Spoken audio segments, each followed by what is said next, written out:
Mtu ambaye anajua Gavana Waiguru anajua mimi sio mtu wa kuuziwa uoga. Si ndio? Si mumeambiwa na mheshimiwa hapa, mimi hata nikiingia kwa siasa nilikuwa nimetoka kule serikalini.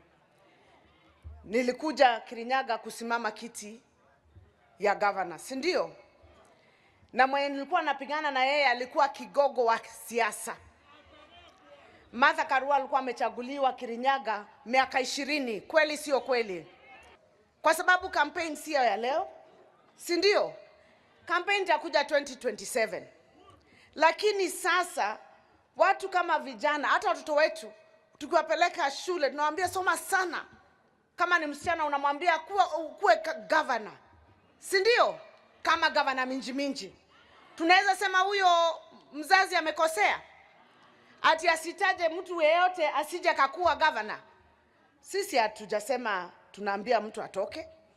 Sisi tunasema ya kwamba kila mtu ako na haki yake ya kuwa na maoni ya kuinuka awe kiongozi wa juu. Atoke mahali yuko aende mahali pengine.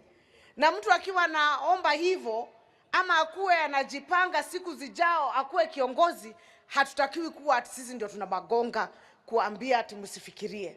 Kama kiongozi mimi nimejitolea mwenyewe kusaidia wale ambao wako na ambition.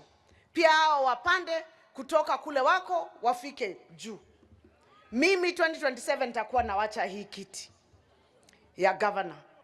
Kwa sababu ni lazima wengine pia wajitokeze waongoze, tuone mahali ambapo wanaweza peleka Kenya. Si ndio?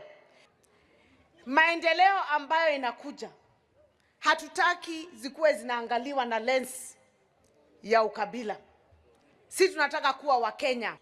Lakini hizo siasa za kuanza kusema ukabila, tafadhali watu wa Kirinyaga tujitenge kabisa na hizo siasa.